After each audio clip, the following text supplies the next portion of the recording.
ओम निरंजनम नित्यमनंतरूपम भक्तानुकंपादितविग्रहं वै ईशावतारं परमेश्वरमित्यं तं रामकृष्णं शिरसा नमामः। ओम नमः शिवाय, ओम नमः शिवाय, ओम नमः शिवाय। শ্রী শ্রী ঠাকুর রামকৃষ্ণ বলতেন, যত মত তত পথ। যেই পথটা তোমার পছন্দ, যেটা তোমার মনে হয় সুবিধা হবে, সেই পথটা ধরে গুরুর বাক্য, গুরুর কথা মেনে চলতে হবে। যে জানেন তার কাছে উপদেশ। যদি আমি এখান থেকে অন্য জায়গায় যেতে চাই, কলকাতা থেকে যদি কানপুর যেতে চাই, কারো কাছে পথ জেনে নিতে হবে, কিভাবে যাব, সেখানে গিয়ে কোথায় থাকবো, এসব জেনে নিতে হয়। ওরকম ধর্মপথেও একটু গুরু দরকার। একজন গুরু ছাড়া হয় না। একটু খেলা শিখতে হলেও তো গুরু দরকার, গান শিখতে হলেও গুরু দরকার। যে কোনো পথে গুরু দরকার, একজন যে পথ দেখিয়ে দেবেন, সেরকম একজন দরকার। ধর্মের পথে তোমার সদ্গুরু দরকার, যিনি সব দায়িত্ব নেবেন তোমার। এখন তেমন গুরুর আদেশ মতো, উপদেশ মতো চলতে হবে, পথ ধরে চলতে হবে আর কি। নিষ্ঠা যেন থাকে, এইভাবে চলতে হবে। ঠাকুর বলছেন, ভক্তি পথই সুবিধা, জ্ঞানের পথ অনেক কষ্ট, কামিনী কাঞ্চন লেশ মাত্র থাকলে হবে নিকো। ভক্তি পথটা সাধারণ লোকের জন্য সুবিধে, কিন্তু আর তেমন সোজা নয়। ভক্তিপথ কঠিন আছে, সবার তো ভক্তি হয় না এমনিতেই। তারপর খাটতে হয়, সব পথেই একটু খাটতে হয়। যেমন পড়াশোনাতে খাটতে হয়, খেলাধুলোতে খাটতে হয়, যে কোনো পথে খাটতে হবে। না খাটলে হবে না। চুরি করতেও খাটতে হয়, পকেট মারতেও আগে শিখতে হয়। তারপরে পথে কত বাধা, ধরা পড়ার ভয়, এইভাবে ধর্মের আধ্যাত্মিক পথে অনেক বাধা বিঘ্ন আসে। ঠাকুরের কথা বলতেন যে একজন বনে গিয়ে সাধনা করছে, সব ব্যবস্থা করেছে, সব আসনে বসে সে সাধনা করতে বসছে। হঠাৎ একটা বাঘ এসে ওকে তুলে নিয়ে চলে গেল।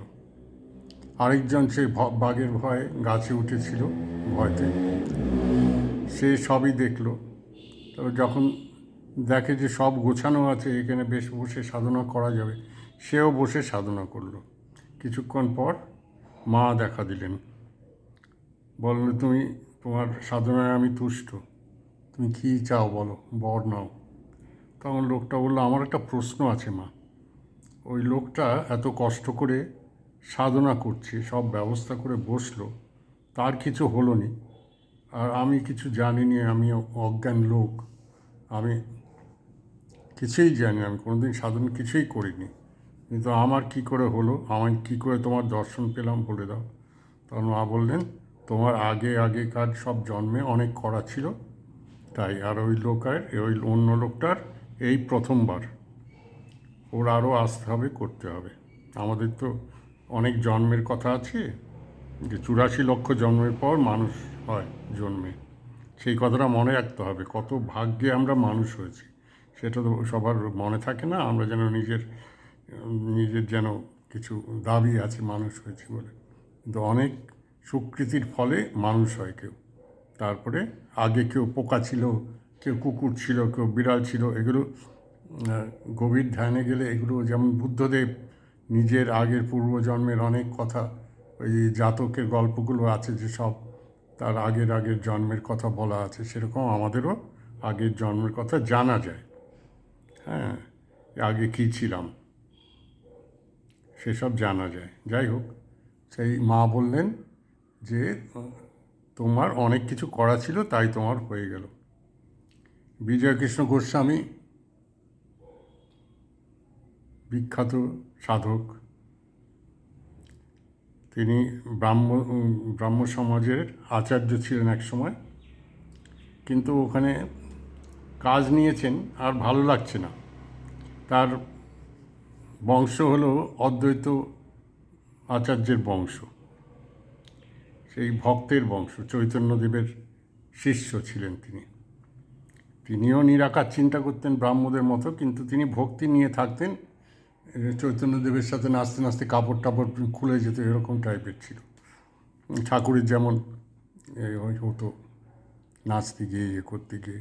এখন সংস্কারের একটা ব্যাপার আছে, যে আগের জন্মের কী ছিল, তারপরে পরিবারের একটা সংস্কার থাকে।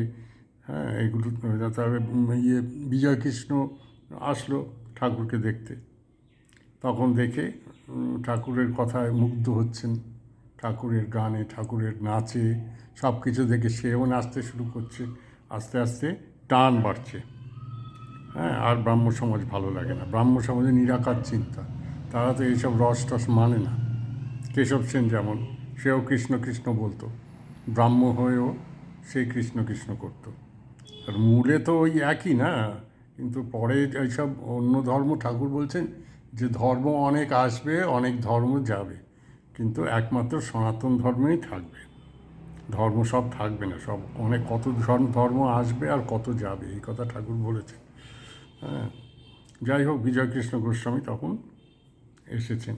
তখন কথা হচ্ছে, একটি ছেলে আত্মহত্যা করেছে। ঠাকুর দুঃখ করছেন যে ছেলেটি বেশ ছিল, আমার কাছে আসতো, সে কোথায় গেছিল, মামার ওখানে নাকি নির্জনে গিয়ে কোনো পাহাড় নদীর ধারে গিয়ে ঈশ্বর চিন্তা করতো, নানা রকম দর্শনও হতো, ছেলেটা ভালো ছিল, কিন্তু কী হয়ে গলায় খুর দিয়ে আত্মহত্যা করেছে।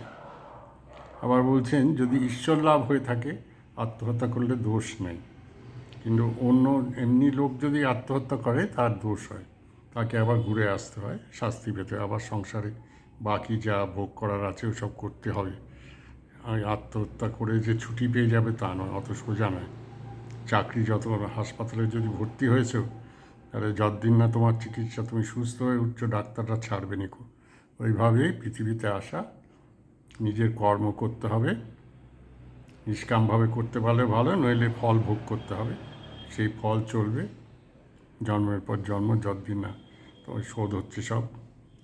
সবই যেমন করজদারদের কাছে টাকা নিয়ে তারপর শোধ করতে হয়, এইভাবে। তারপরে কোনো বাসনা থাকলে, সেই বাসনা থাকলে কিন্তু নিরাকার চিন্তা বা জ্ঞান পথে চলা যায় না।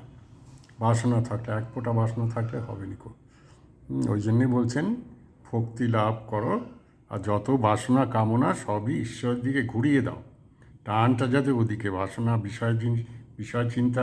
এই যে জয় শ্রীরামকৃষ্ণ, নরেন একটা গান শুনিয়েছিলেন, মন চলো নিজ নিকেতনে, সংসার বিদেশে বিদেশির বেশে, ভ্রম কেন অকারণে, মন চলো নিজ নিকেতনে, বিষয় পঞ্চক আর ভূতগণ সব তোর পর, কেহ নয় আপন, পর প্রেমে কেন। মা তারা ব্রহ্মময়ী মা। এইভাবে বলছেন, এই যত বিষয়ের জিনিস, এগুলো কেউ আপন নয়। তোমার আসল নিজের নিকেতন কোনটা, যেখানে আমি ঈশ্বরের চরণ, সেইখানে আমার মনকে ওখানে নিতে হবে। মনকে ছড়িয়ে রাখলে হবে না, মানুষের মন ছড়ানো নানা বিষয়, হ্যাঁ ছুটছে, মনটা ছড়ানো। এখন মনটা এক জায়গায় জড়ো করতে হবে সব, যেমন ওই জন্যে ধ্যান করা, যে একদিকে মন থাকবে। এই জন্যে এখানে একটা এরকম নখ দিয়ে একটা করে দিলে ধ্যানটা ভালো হয়। কেউ যদি গুরুজন তেমন থাকেন, এখানে একটা নখ দিয়ে একটা খোঁচা দেবেন কপালের মাঝখানে, ভুরুর মাঝখানে, ওইখানটা ধ্যান করো। ওইভাবে ধ্যান করতে হয়। তাহলে বিষয় চিন্তাটা থাকে না, ধ্যান একেবারে ডুব দিতে হবে। ওইভাবে ধ্যান হয়। তা অদ্বৈত আচার্যের ওই বংশধর বিজয়কৃষ্ণ পরে নিজে আলাদা ছিলেন, গুরু হয়েছিলেন অন্যদের, এইভাবে ছিল আর কি। সে আত্মহত্যা করলে দোষ হয়। হ্যাঁ, আত্মহত্যা যদি ঈশ্বর লাভ হয়ে যায় তখন আর কোনো দরকার হয় না, কিন্তু ওই সমাধির অবস্থায় বেশিক্ষণ থাকা যায় না, নেমে আসতে হয়। হ্যাঁ, বেশি দিন থাকলে তখন আর প্রাণ থাকে না, তাই নেমে আসেন, যাতে লোকশিক্ষা হয়। লোকশিক্ষার জন্য অনেকে নেমে আসেন আর সংসারে থাকেন। আর যে সংসার বলা হচ্ছে, সংসার বিদেশে তুমি ঘুরছো, যে সংসার মানে যে শুধু যে এমনি কথায় আমরা সংসার বলতে লোক বলে যে পরিবার মনে করি, কিন্তু সংসার সেটা নয়। অধ্যাত্ম পথে সংসার মানে জগৎ সংসার, মানে যে বিষয়ের সংসার যেসব আছে সেইগুলো হলো সংসার। আমি যদি ধর্ম নিয়েছি, ধর্মর পথ নিয়েছি, অথচ মন পড়ে আছে বিষয়, তাহলে তো হবে নিকো। হ্যাঁ, এইসব ইন্দ্রিয় মনের জগৎ এগুলোর থেকে দূরে সরে আসতে হবে। একমাত্র ঈশ্বর, ঈশ্বর একমাত্র আমার গতি। তার চরণেই আমার যেতে হবে, তার মধ্যে মিলে যেতে হবে। আবার ঠাকুর যেমন বলছে যত মত তত পথ, সেরকম আছে শিব মহিম্ন স্তোত্রে, নানা পথে যাওয়া যায়। ওম নমঃ শিবায়, ওম নমঃ শিবায়।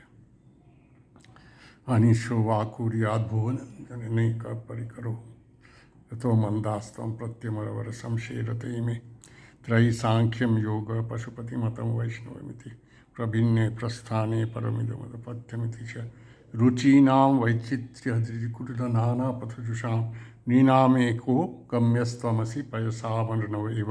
এই কথাই বিবেকানন্দ বলেছেন, যেমন নদী নানা রকম জায়গা থেকে উৎস গিয়ে একই জায়গায় সোজা রাস্তা বেঁকা রাস্তা ঘুরে যাচ্ছে, যেখানে গিয়ে সব কিন্তু সাগরে মিলিত হচ্ছে। সেইভাবেই যত ধর্ম সব একই জায়গায় যাচ্ছে। ওই ঠাকুর যে বলেছেন যত মত তত পথ, সব একই জায়গায় যাচ্ছে। কিছু না, তোমার উৎকৃষ্ট হতে হবে, তুমি যে পথেই যাও। আধ্যাত্ম পথটা ধরতে হবে, তাহলেই তোমার হবে। তুমি গান বা অন্য কিছু কলা বা পড়াশোনা, হ্যাঁ, এগুলো নিয়েও করতে পারো।